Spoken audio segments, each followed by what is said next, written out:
Hi everyone, welcome to new travel vlog from my most favorite and common place, travel to Sreemangal.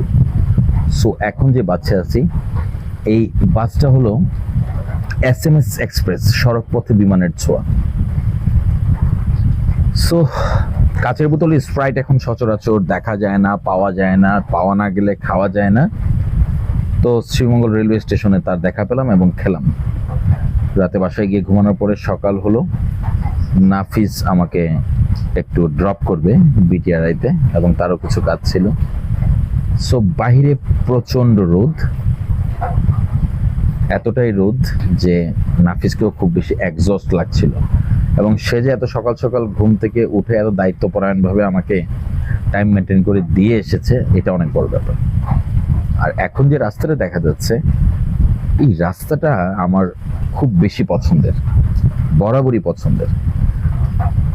হাতের ডান দিকে এবং বাম দিকে যে গাছগুলো দেখা যাচ্ছে, অনেকগুলো কৃষ্ণচূড়া গাছ আছে।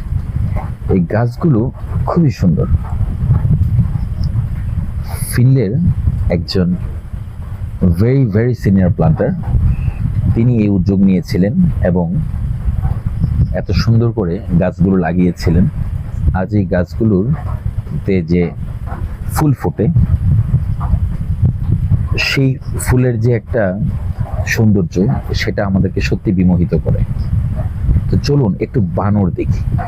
আমি একটু মেন রোড থেকে ভিতর দিকে ঢুকেই নেমে গিয়েছিলাম, কারণ সকালবেলা একটু হাঁটাহাঁটি আমার অভ্যাস, একটু না হাঁটলে হয় না।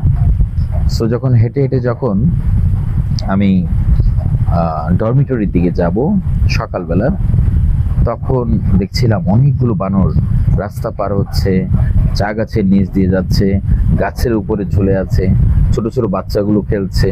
আবার কোনো কোনো বানর মা তাদের বাচ্চাকে বুকের নিচ দিকে নিয়ে যাচ্ছে, কেউ বা বসে রয়েছে, হ্যাঁ, কেউ বা গাছে ওঠার প্ল্যান করছে, কেউ বা লুকোচুরি খেলছে, মানে ডিফারেন্ট অ্যাক্টিভিটিস।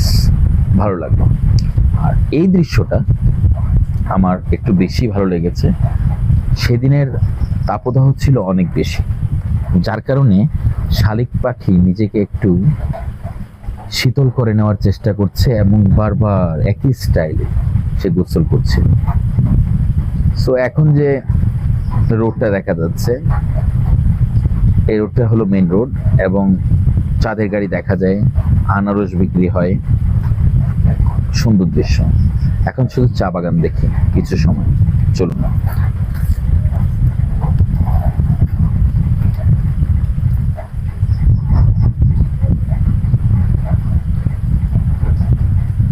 সো এখন আমরা ব্রিটিশ কারিগরের দিকে যাচ্ছি। এই ব্রিটিশ কারিগর নামটা কোত্থেকে আসলো এটা আমি আজও পর্যন্ত জানি না। সিনিয়রদের মুখে, অনেকের মুখেই আমি শুনেছি ব্রিটিশ কারিগর। ব্রিটিশ কারিগরকে আমি জানি না, তবে ওইটাকে টি রিসোর্ট অ্যান্ড মিউজিয়াম বলা হয়। সো এখন আমরা শ্রীমঙ্গল থেকে ভানুগাছের দিকে যাচ্ছি। সো এই জায়গাটা ক্রস করছি চাচার দোকানের ঠিক একটু আগে, নূরজাহান চা বাগানের যে গলি ঢুকেছে তার একটু আগে জঙ্গলবাড়ি কটেজ। এই জঙ্গলবাড়ি কটেজে একসময় আমি এবং আমার স্কুল ফ্রেন্ডরা মিলে বারবিকিউ করেছিলাম। তখন একটা ছোট্ট কটেজ ছিল, এখন অনেক বড় এবং সুন্দর। সো একটা সুন্দর জায়গায় যাওয়ার জন্য বটের তল যে জায়গাটা আছে, হিট বাংলাদেশের পর, সেখানে ড্রপ করলাম এবং এই সিনারিটা আমার সবচেয়ে বেশি ভালো লেগেছে। সুন্দর জায়গায় যাওয়ার পথে চার বন্ধু ক্ষেতের ভিতর থেকে খেলাধুলা করে আড্ডা মেরে বের হয়ে আসছে। সো যে সুন্দর জায়গাটার কথা বলছিলাম, এই হলো সেই সুন্দর জায়গাটা। আমার অনেকদিনের ইচ্ছা ছিল এমন একটা নিরিবিলি পরিবেশে কিছু সময়ের জন্য যাব, যেখানে গেলে আমার ভালো লাগবে। এখানে রিসেপশনের একটা ট্যাগ দেখা গেল। এটি একটি রিসোর্ট, এটি একটি ইকো রিসোর্ট, নাম হলো টিলাগাঁও ইকো ভিলেজ। টিলাগাঁও নামটা এসেছে, এই জায়গাটার নাম টিলাগাঁও। এবং এই যে ওয়াকওয়েটা আছে, এর দুই পাশে যে হলুদ রঙের ফুলগুলো রাস্তার সৌন্দর্যকে আরো কয়েক গুণ বাড়িয়ে দিয়েছে। আপনারা যারা প্রকৃতি পছন্দ করেন তাদের অবশ্যই সময় সুযোগ করে এই রিসোর্টে এসে প্রকৃতিকে উপভোগ করে যাওয়ার জন্য অনুরোধ রইল। তবে অবশ্যই আসার আগে আপনারা কনফার্ম হয়ে আসবেন যে তাদের অ্যাকোমোডেশন অ্যাভেলেবেল আছে কিনা। সো এই রিসোর্টটা মেঘলা আবহাওয়াতে অনেক বেশি সুন্দর লাগে, এবং সবচেয়ে বেশি ভালো লাগে যদি আপনি এই রিসোর্টে আসার পরে একটু বৃষ্টির দেখা পান, একটু পিনি ঝিরিঝিরি অথবা রিমঝিম অথবা ঝুম বৃষ্টি। আপনি যে বৃষ্টিরই দেখা পান না কেন, আপনার একটা অন্যরকম ফিল কাজ করবে। সো আমরা ওইখান থেকে বের হয়ে গেলাম ঘোরাঘুরি করে। সো এটা শ্রীমঙ্গলের অনেক কমন একটা জায়গা, রামনগরের রাস্তা, রামনগর মণিপুরি পাড়া। এখানে আগে এত কিছু ছিল না, এখন তো অনেক রেস্টুরেন্ট হয়েছে। তো আদি নীলকণ্ঠ টি কেবিন এরিয়া থেকে বের হয়ে আসলাম সুলতানস কাচ্চি, এক ছোট ভাই এই রেস্টুরেন্টটা করেছে, এবং তাদের তেহারি খেতে গিয়েছিলাম আরেক ছোট ভাইয়ের রিকোয়েস্টে। দেন সেখানে গিয়ে তেহারি তো আর পেলাম না, পরে আমি কাচ্চি অর্ডার করলাম। সো একটা ট্রিট ছিল, কাচ্চিটা খুব খারাপ লাগেনি, খুব ভালো লেগেছে। তারপর আবার একটু ঠান্ডা ঠান্ডা আবহাওয়ায় বের হলাম। এই রাস্তাটা একটু অন্ধকার, তবে ল্যাম্প পোস্টগুলোতে রাস্তাটার সৌন্দর্য অনেকটাই বেড়েছে। তো রাতের ঘোরা শেষ, পরের দিন কিছুটা ফ্রি ছিলাম, বাড়িতে চলে আসলাম। স্বপ্ন থেকে একটা আইসক্রিম কিনলাম, পোলার আইসক্রিমের আমার চামচটা খুব ভালো লাগে।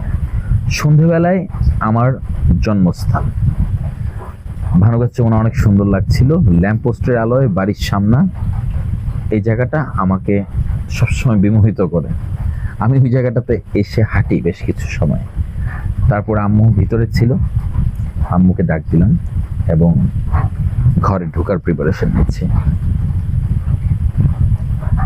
খলিল দাদা অত্যন্ত প্রিয় মানুষ, অল্প সময়ের জন্য ওনাকেও আমার ক্যামেরায় বন্দি করে। রাত তখন হয়তো বা 9টা কি 10টা বাজে। স্টেশন আসলাম, তারপর স্টেশন থেকে চলে গেলাম সেজো ফুফুর বাসায়।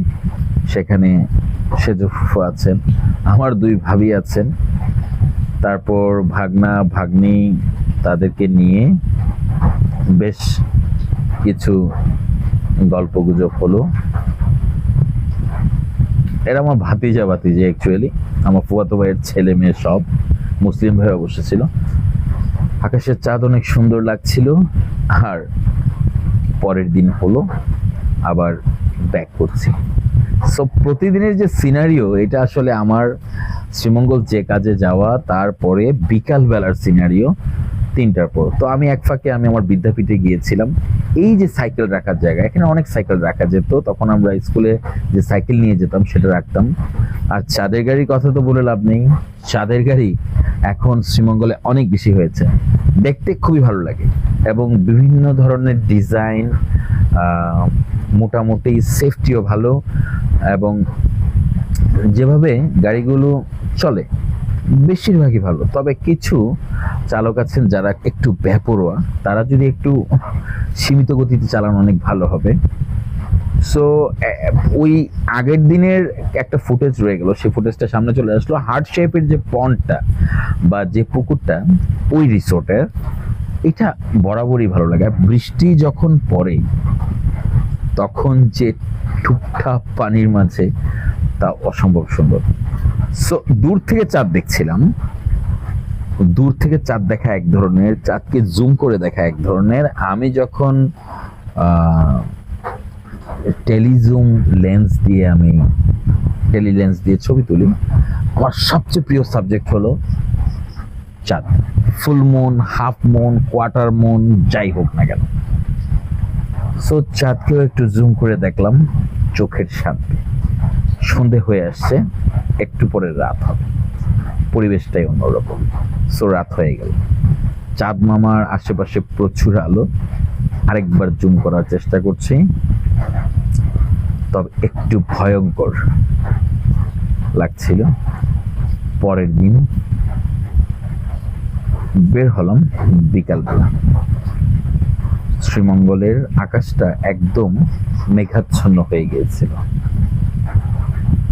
চাচার দোকানে আসলাম, নিজের মতো কাস্টমাইজ করে একটা চা খাবো, তাই পাশেই চা বাগান, এখানে কাপগুলো সব রেডি করা আছে, যে ধরনের চা বলবেন সে ধরনের চা তৈরি হবে। সো এখানে 5 কাপ 6 কাপ চা থাকলেও একদম কর্নারের চায়ের কাপটা আমার, সেটা আমার জন্য একটু কাস্টমাইজ করা হয়েছে। এটার মধ্যে কোনো মালাই দেওয়া হয়নি, জাস্ট আমি যেরকম বলেছি সেরকম। চা খাবো, নিজের মন মতো তো হতে হবে। যাই হোক, চাচা অনেক মায়া করেন। ভানুগাছ যমুনায় এই যে বাসগুলো আছে, এটা শ্রীমঙ্গল থেকে কুলাউড়া পর্যন্ত যায়। এই বাসগুলো খারাপ না, অনেক পুরাতন বাস সার্ভিস এগুলো। রিজিক রেস্টুরেন্টে গিয়েছিলাম চিটং এর বড় ভাইয়ের সাথে, হালকার উপর একটা নাস্তা করে নিলাম, চাইনিজ সবজি, পরোটা এবং একটা ডিম মামলেট। রাতের খাবার দাবার শেষ। এটা হলো শ্রীমঙ্গল রেল গেট। এই জায়গাটা খুবই সুন্দর। এই জায়গাটার আশপাশ একটু অনিরাপদ, তবে এখনকার যে পরিস্থিতি, এত পরিমাণে ল্যাম্প পোস্ট, লাইট পোস্ট, এত আলোর ঝলকানি, আলটিমেটলি অনেক সেফ। জোহরলালকে নিয়ে একটু বের হলাম, এক জায়গায় যাচ্ছি। আশেপাশের চা বাগানগুলোতে সবুজ চা পাতা এত সুন্দর উপর দিকে ভেসে রয়েছে, খুব ভালো লাগছিল দেখতে। ঘড়ির কাঁটায় তখন 6টা বেজে 7 মিনিট কি 10 মিনিট। এখন লাউয়াছড়ার ভিতরের রাস্তা দিয়ে যাচ্ছি, শ্রীমঙ্গল টু ভানুগাছের রাস্তা। সো অ্যাকচুয়ালি সফরটা খুবই শর্টকাটে এই রোডে ঘোরাঘুরির মধ্যেই চলে গেল, কারণ ছোটবেলায় আমি এই রোডটা দিয়ে সবচেয়ে বেশি আসা যাওয়া করেছি। এই রোডটা আমার বরাবরই পছন্দের, লাউয়াছড়ার ভিতরটা আরো বেশি পছন্দের। আপনারা যারা লাউয়াছড়ার ভিতর দিয়ে হেঁটে হেঁটে শ্রীমঙ্গল পূর্বাশাতে গিয়ে উঠেননি, তারা বুঝবেন না সেইটার ভিতরে যে রাস্তা, রেলওয়ে ট্র্যাক হোক বা পাহাড়ের ট্র্যাক হোক, এটা কতটুকু মানে সুন্দর এবং কতটুকু অ্যাডভেঞ্চারাস। অবশ্যই একবার সময় হলে ঘুরবেন। সো আমি মেইন রোড দিয়ে যাচ্ছি সিএনজিতে করে। এখন আর আগের মতো এত অন্ধকার দেখা যায় না। আগে সকালবেলা 10টা 11টা বাজেও সূর্যের আলো ঢুকতো না এই রাস্তায়। এখন সবকিছুই ভিন্ন, সবই কালের পরিক্রমা। যায় দিন ভালো, আসে দিন খারাপ, কথাই তো আছে। সো সিএনজি যাচ্ছে, গাড়ি আসছে, বৃষ্টি ভেজা রাস্তা, পাশে সবুজ চা বাগান, সবুজ জঙ্গল, চিরচেনা রাস্তা, ভালোই লাগছিল, খারাপ না। তো অনেকে মনে প্রশ্ন হতে পারে, একই জায়গায় বারবার ঘুরছেন আর দেখাচ্ছেন। আমার আনন্দ সেই জায়গাতেই, আমি এক জায়গাতেই বারবার ঘুরতে পছন্দ করি। সো চলে এলাম প্রিয় জায়গা, জন্মস্থান ভানুগাছ যমুনায় ঢুকছি।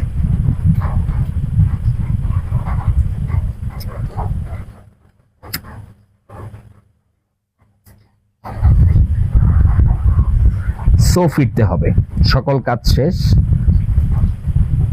কাজের ফাঁকে ট্যুরও শেষ। জওহরলাল আমাকে তুলে দিতে আসলো। বাসের ভালো সুবিধা না থাকায় চোখে প্রচন্ড ঘুম নিয়ে সবকিছুই তো টিকিয়ে রাখতে হবে। রাতে 4টা বাজে ট্রেন ছিল, সেই ট্রেনে করে রওনা হলাম কুলাউড়ার উদ্দেশ্যে। সো এই সিটগুলো এখন এত বেশি দেখা যায় না, সিটটাকে ঐতিহ্যবাহী সিট এগুলা, রেলওয়ে প্ল্যাটফর্মের।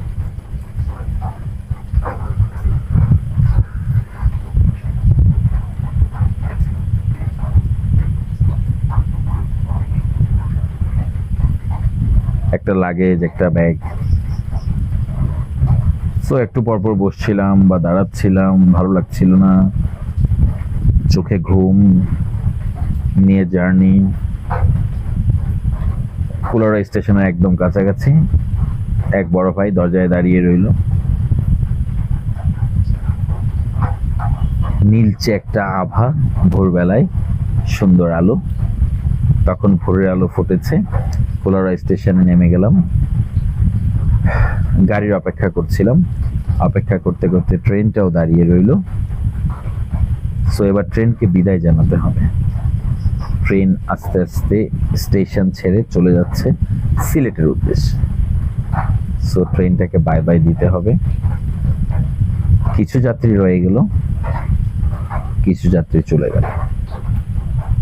সুন্দর। সো এই হলো সকালবেলার কুলাউড়া স্টেশন।